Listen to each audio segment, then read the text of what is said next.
베드로후서까지 왔네요. 신약 성경을 순서대로 살펴보고 있는데 베드로후서.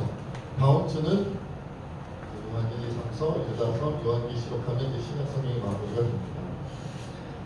간략하게 베드로후서에 대해서 소개하면 저자는 누굴까요? 순서대로 베드로, 사도 베드로시고요. 기록 연대는 AD 60년대설이 유력하고 2세기 초설도 있습니다. 기록 장소는 아마 로마가 아닐까 싶고요. 서신을 받는 수신인은 베드로전서도 그랬던 것처럼 소아시아 교회 성도들이 대상입니다. 주제가 있죠. 주제가 중요한데 베드로후서의 주제는 이단 사상에 대한 경고와 권면입니다. 이단 사상입니다. 그래서 오늘은 말씀을 탐심으로 지어낸 말들이다 제목으로 여러분들과 말씀을 나누려고. 우리 베드로전서 지난주 주일날 살펴봤는데 기억이 좀 나시나요? 베드로전서의 내용이 주로 어떤 내용이었느냐면 네로 황제로부터 그 전부터 좀 있었습니다만 기독교 박해가 이제 드디어 본격적으로 굉장히 심각하게 일어나는 가운데 그 무시무시한 박해와 고난 속에서도 믿음과 용기를 잃어버리지 말고 기도하며 승리하자, 그리스도인답게 사는 것을 포기하지 말자. 이게 이제 베드로전서의 내용이었단 말이에요. 그렇죠? 죽음의 위기 속에서도 믿음 잃지 말자, 기도로 이겨내자, 이거였단 말이죠. 그런데 그래서 끝까지 사랑하자. 우리 기도하고 사랑하자 기억나십니까? 기억나시죠? 후서는 조금 달라요. 배경은 똑같죠. 베드로가 적었으니까 베드로가 갑자기 막 한 300년, 400년 산 게 아니잖아요. 베드로 전서와 베드로 후서의 배경이 그렇게 큰 차이가 나지 않습니다. 여전히 기독교 박해가 극심한 가운데 있는데 문제는 뭐냐? 베드로 전서에는 외부로부터 오는 공격이었잖아요. 후서는 내부로부터의 공격입니다. 이 성격이 좀 다르죠.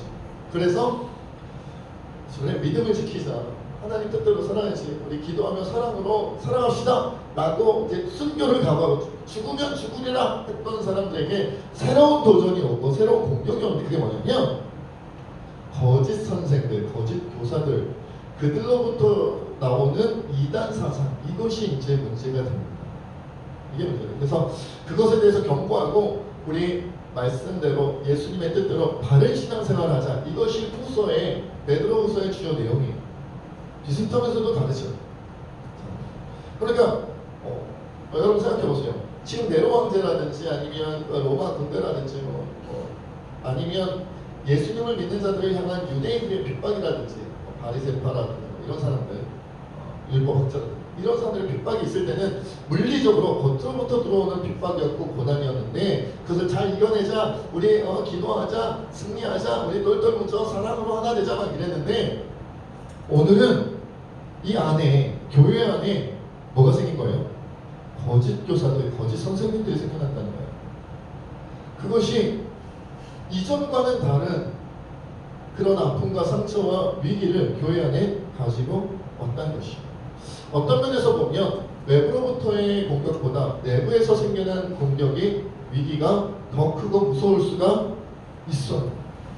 여러분 오늘날도 이단에 깊이 빠진 분들, 사이비에 깊이 빠진 분들 보면 그들 나름대로의 믿음이 좋습니까? 나쁩니까? 좋습니다. 믿음이 좋다고 또 여기만 편집해갖고 이양스러워서 이단 믿음 좋다 그랬다 그러지 마시고요. 제가 보면요, 여러분들도 느끼죠? 기존 교회에서 믿음이 좋고 신앙생활 열심히 한다는 사람과 이단 사이비에 빠져서 믿음이 좋고 신앙생활 열심히 한다는 사람들을 비교하면 어느 쪽에 더 열심히 있어요? 그래도 너무 그렇게 대놓고 이단이 훨씬 열심히죠. 좀 그러면 좀 그렇지 않아요?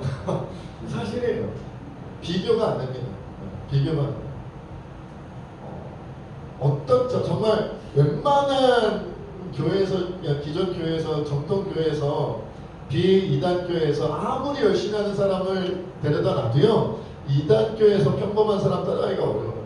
제가 청년부 때, 지금도 청년처럼 보이긴 하지만 제가 청년부 때 그때 기억나는 게 제가 있던 청년부 대학부에 한 3분의 1 정도, 정확하게 보면 굉장히 많은 숫자가 이단에 넘어간 적이 있었어요.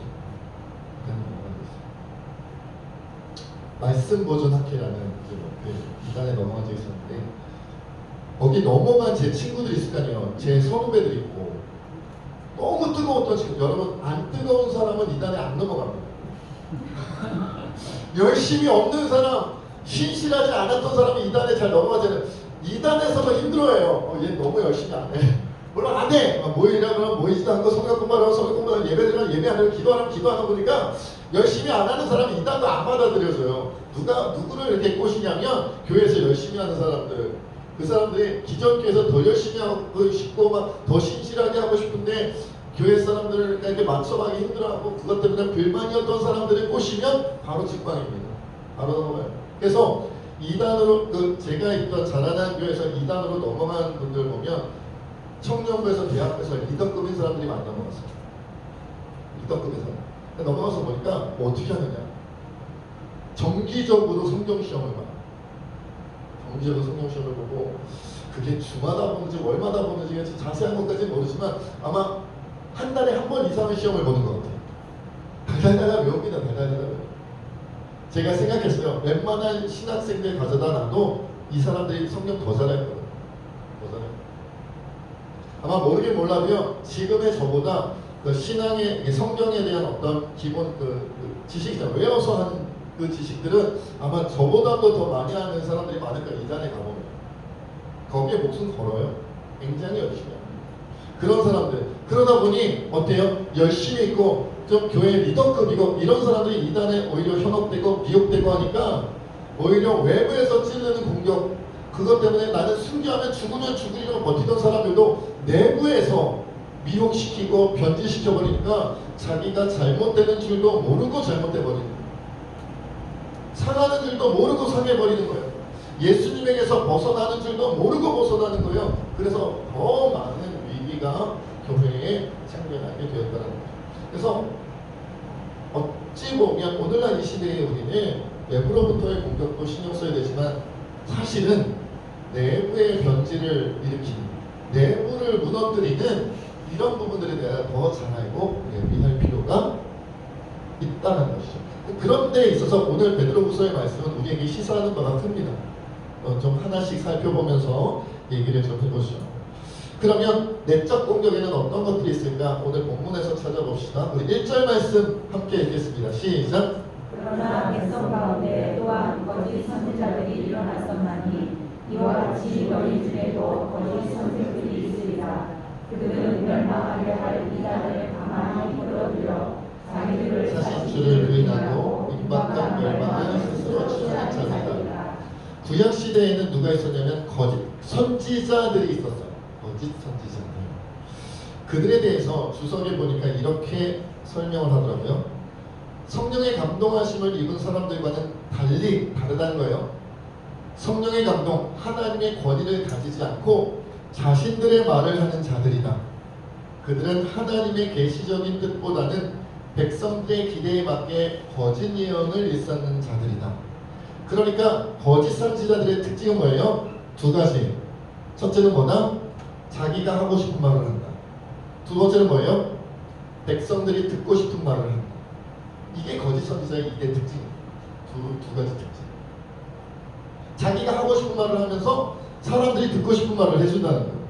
그러니까 뭐가 많아질까요? 인기가 많아지고 따르는 자들이 생겨나고 오히려 그것에 미혹되는 사람들이 생겨난다는 거죠. 그것이 구약시대 거짓 선지자들이다. 그러니까 거짓 선지자들, 거짓 선생들, 거짓 교사들 이런 분위기가 신약시대에 생겨난 게 아니라 구약으로부터 시작된 오래되었다는 전통이. 그런데 구약시대에 거짓 선지자들이 있었다면 신약시대에는 누가 생겼어요? 오늘 본문에는 거짓 선생 혹은 거짓 교사라 불리는 사람들이 생겨났다는 거예요. 그들도 거짓 선지자들처럼 하나님께서 허락하신 권위가 없어요. 그들도 자신들이 하고 싶은 말을 하고 그들도 백성들의 기대에 맞게 거짓 가르침을 주는 사람들이었다는 것이죠. 그런데 조그만 차이점이 있습니다. 거짓 선생들은 오늘 말씀 1절에 어떻게 들어온다고요? 어떻게 들어와요? 가만히 끌어들여. 그렇죠? 가만히. 이단을 가만히 끌어들여. 여러분 가만히 끌어들여. 좀 어렵게 써는지 모르겠는데 가만히 끌어들인다는 게 무슨 표현입니까? 표준 세번역에는 몰래 끌어들인다라고 표현되어져 있어요. 몰래, 모르게, 비밀리에, 조용히, 눈치채지 못하게.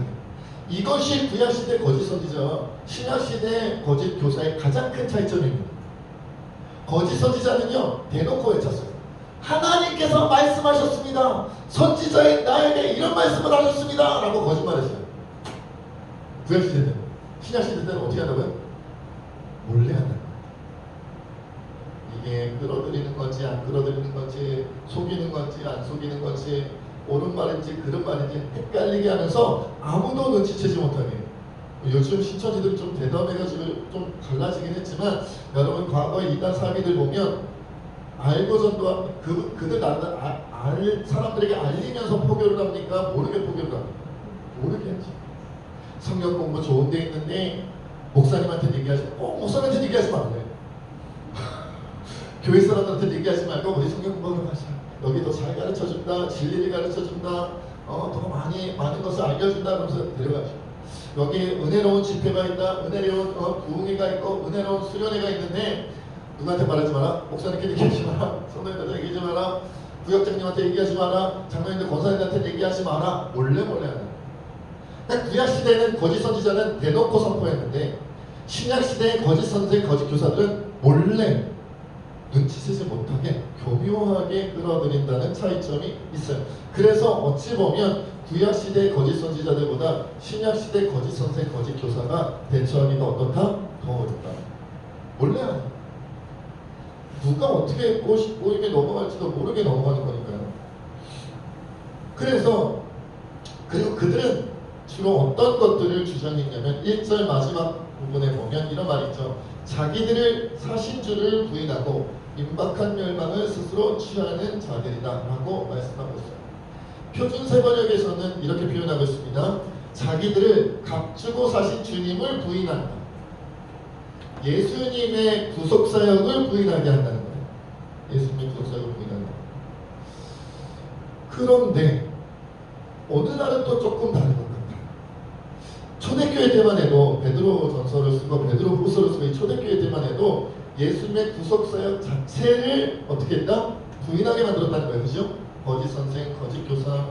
그래서 여러분 많은 거짓 선생, 거짓 교사들이 결국은 교회 들어와서 어떻게 했냐면 예수님을 부인하게 만들고 다시 유대교처럼 돌아가게 만들려고 했어요. 다시 율법 지켜야 된다. 다시 구약시대의 정신으로 돌아가야 된다. 이랬단 말이에요. 근데 오늘날은 그러지는 않아요. 이미 신약시대도 2000년이 지나왔고 교회 전통도 오래되었고 이제 신약시대 교회들도 이제 많은 것들을 신앙적인 유산, 교회 유산을 가지고 있으니까 유대교로 돌아가자고는 하지 않아요. 그렇죠? 예수님을 부인하자, 구속사역을 부인하자고는 하지 않아요. 근데 뭐가 문제일까요? 오늘날은 예수님을 믿자. 그런데 교주가 원하는 방식으로 믿자. 심지어 나 교주가 예수님이다. 나 교주가 하나님이다. 나 교주가 뭐라 그래요? 성령님이다 라고 얘기하는 거죠. 이단 사이비들도 그럴 뿐만 아니라 오늘날은 사실은 이단도 아니고 사이비도 아닌 많은 교회 안에도 어떤 것들이 주장되냐면 예수님의 모습, 성경에 기록되어져 있는 복음서에 기록되어져 있는 예수님의 살아가는 모습, 예수님의 말씀을 그대로 고지곳대로 순종하며 살아가는 것이 아니라 자기가 살고 싶은 방식으로 변질시켜서 따라가자, 변질시켜서 말씀을 익히자, 이렇게 주장하는 것들이 퍼져 있더라고요. 신약시대의 그 초대교회 초창기만 해도 예수님을 아예 부인시켰어요. 그러니까 오늘날 예수님 믿지 말고 뭐 다른 거 믿자 그러면 우리가 믿겠어요? 그러니까 아예 뭐라 그래요? 교주가 예수님이다 라고 하든지 예수님의 말씀은 사실은 이런 내용이었다라고 변질된 내용을 가르친다는 거예요. 예수님 따라가는데 잘못 따라가는 거죠. 예수님 뒷모습만 보고 예수님이 지금 따라갔더니 교주고, 예수님을 따라가는 건 줄 알았더니 다른 내용이고 거짓 내용이고 잘못된 가르침이고, 이것이 오늘날 우리들의 모습이다. 이렇게. 그래서 우리는 무엇을 봐야 되겠어요? 이제는 예수님을 부인하냐 안 부인하냐. 근데 오늘날 예수님 부인하면 이단도 아니고 사이비도 아니에요. 아예 그냥 다른 종교지. 그렇잖아요. 그러니까 예수님을 부인하느냐 부인하지 않느냐보다 더 중요한 게 뭐다? 예수님의 살아가신 모습과 예수님의 말씀 그대로 순종하려고 하느냐 아니면 왜곡되어 더하거나 빼거나 하려고 하느냐 이걸 봐야 된다. 자, 2절 말씀 또 읽어보겠습니다. 시작. 여럿이 그들의 모색하는 것을 따르니 이로 말미암아 진리의 도가 비방을 받을 것이요. 그러면 거짓 선생들이 변절시키는 내용을 따르는 자들은 어떻게 되냐면 2절의 전반부에 뭐라고 해요? 여러 사람이 그들의 호색하는 것을 따른다라고 기록되어져 있어요. 호색하는 것은 뭘까요? 성적으로 방탕한 겁니다. 성적으로 방탕. 그러니까 성적으로 타락하는 걸 말하는 거죠. 이제 이 부분을 얘기하면 그러니까 초창기에는 그런 일들이 많이 있었다고요. 성적으로 타락시키는 일들이. 사실 오늘날의 우리 정통 교회 안에도 이 부분이 문제가 되는 경우가 많이 있기는 하죠. 그러나 대놓고 성적으로 타락합시다. 그럼 타락하겠어요? 장로님들, 권사님들, 목사님 우리 같이 타락합시다. 성적으로 물러내주시다. 그럼 물러내지겠냐고요. 그런 모습을 먼저 보여주고 따라합시다. 그럼 따라가겠어요? 안 따라가겠죠? 요즘 사람 얼마나 똑똑한데 교육도 많이 받았고 따라갈 리가 없어요. 근데 문제는 뭐냐? 오늘날은 호색하는 것을 따른다는 게 뭐냐면 결국 뭐예요?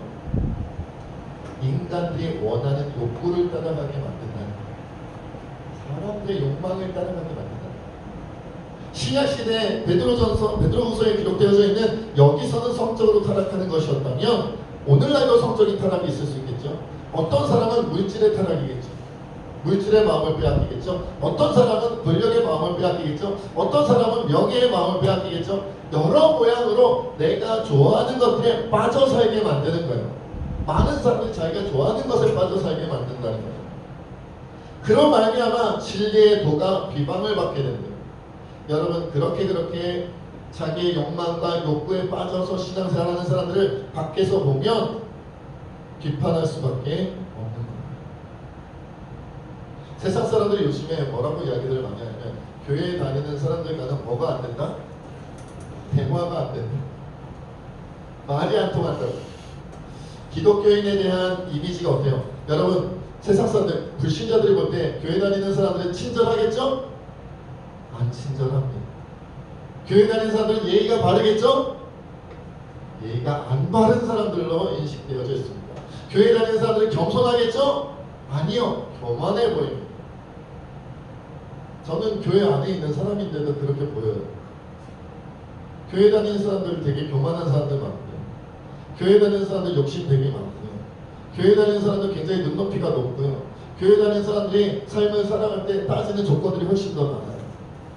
여러분 교회 출석하기 전에는 그냥 비교적 그래도 평범하게 살던 사람들이 교회에 들어오면 욕심이 막 생겨납니다. 욕심이 막 생겨나요. 왜요? 자꾸 비교하고 보여주고 평가하고 비판하고 비난하고 막 이런 일들이 계속 반복되다 보니까 교회에서 사람들 하나님을 보는 게 아니라 포함되어 하나님의 앞에서 내가 신앙생활 하는 게 아니라 사람들 앞에서 목사님께 내가 어떻게 보일까, 장로님들께 내가 어떻게 보일까, 권사님들께 내가 어떻게 보일까, 교회에서 내가 어떤 평가를 받을까, 이런 것에 마음을 뺏기고 살아가는 경우가 굉장히 많다는 거예요.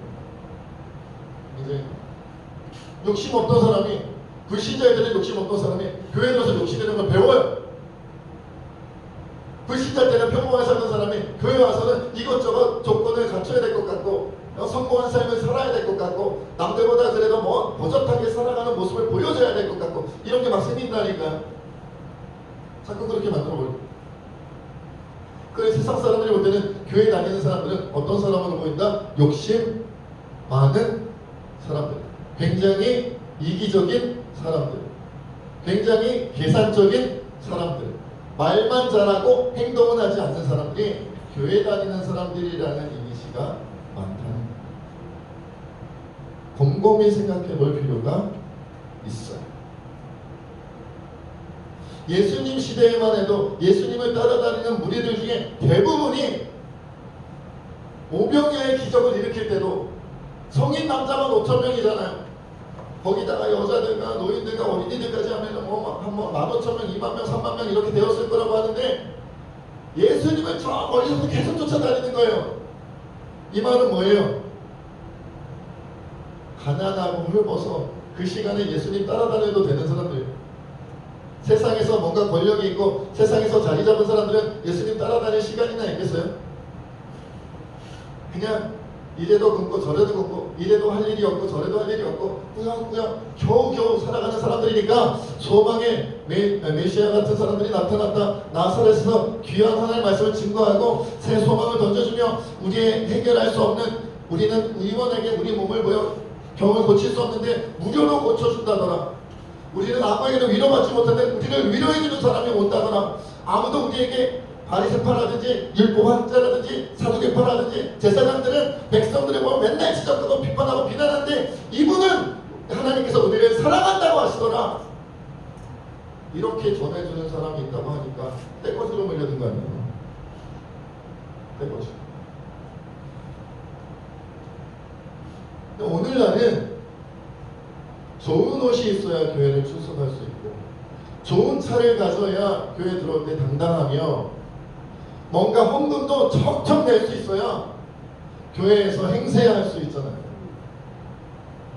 뭔가 그래도 내가 직분을 가지고 뭔가 할 수 있으려면 헌금을 이 정도는 할 수 있어야 되고 내가 이 정도는 척척하게 교회에서 큰 일을 할 수 있는 큰 손이어야 되고 손이 크면 교회에서도 대접받고 우리 교회가 그렇다는 게 아니라 그런 교회들이 생각보다 많아요.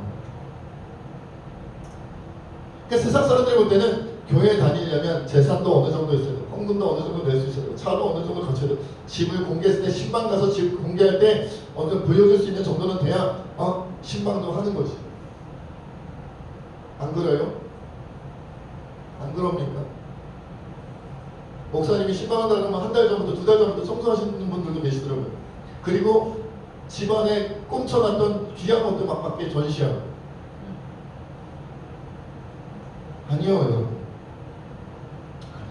그게 중요한 게 아니잖아요.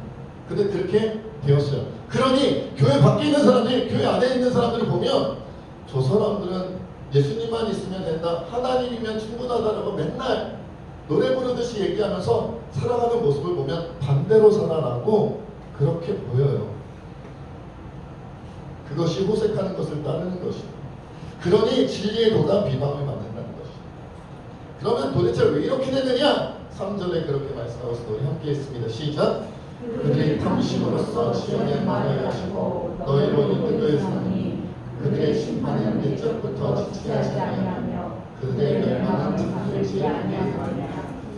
가장 중요한 근본의 원인이 뭐냐면 탐심이에요. 탐심은 그냥 많은 것을 갖고 싶어하는, 돈 욕심이 많다, 물질 욕심이 많다, 재산 욕심이 많다, 이것을 포함하여 여러 가지로 의미하고 있습니다. 탐심으로써 지어낸 말을 가지고 너희로 이득을 삼는다. 너희로 이득을 삼는다. 여러분, 사람이 탐하는 것, 사람의 내는 욕심은요, 사람의 성향 따라, 사람의 그 자라온 환경에 따라 사뭇 다릅니다. 물론 물질을 탐하는 자들이 제일 많아 보이긴 해요. 가장 흔하죠. 돈 욕심 많은 사람이 제일 많아요. 근데 아까도 살펴봤듯이 명예욕에 사로잡힌 사람들도 있고요, 권력욕에 사로잡힌 사람도 있고, 칭찬받는 거에 약한 사람들도 있고요, 남 험담하는 그런 욕심에 사로잡힌 사람도 있어요. 남을 험담하고 비판하고 비난해서 누가 높아지는 거예요? 내가 높아지는 거죠. 여러분, 다른 사람들을 험담해서 하나님이 높아지는 경우는 없습니다. 1%도 없어요. 0.1%도 없어요.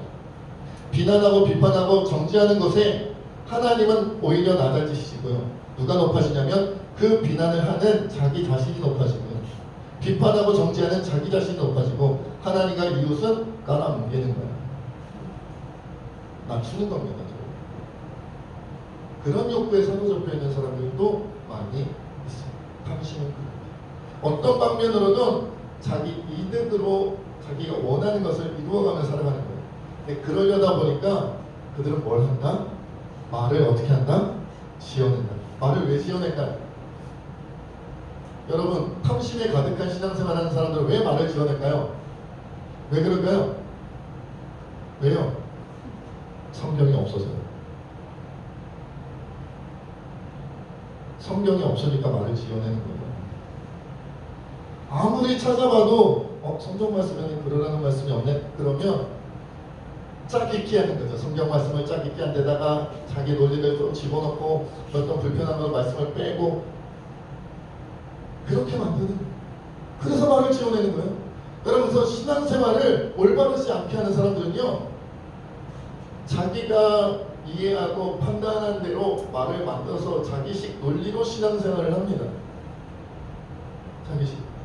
성경 말씀에 근거하지 않아요. 그리고 그런 사람들이 특별히 또 잘하는 건 성경 전체를 보는 게 아니라 자기가 보고 싶은 성경만, 보고 싶은 구절만 자기가 원하는 방식으로 해석해서 자기가 원하는 방식으로 적용해서 살아갑니다. 결국 그 뒤에 보면, 그 마음의 중심을 보면 자기가 원하는 이득을 취하고 자기가 원하는 욕심을 채우고 싶은 거예요. 얼마 전에 어떤 목사님이 그런 말씀 하시더라고요. 어떤 설교 중인지 어떤 강의 중에 그런 말씀 하시더라고요. 목사님께 잘하면 축복받잖아요. 그죠? 그 교회에서 그렇게 배웠잖아요. 그렇다고 해주세요. 저도 좀 늘려봅시다. 오랜 전통이에요. 여러분. 한국계 오랜 전통이에요. 저도 그걸 들으면서 자랐어요. 근데 저도 목사님한테 잘 하려고 무지개 애들 쓰고 있지. 여러분, 전도사님한테 잘했을 때 얻을 수 있는 축복과 담임 목사님께 잘했을 때 받는 축복은 크기가 다릅니다. 여러분.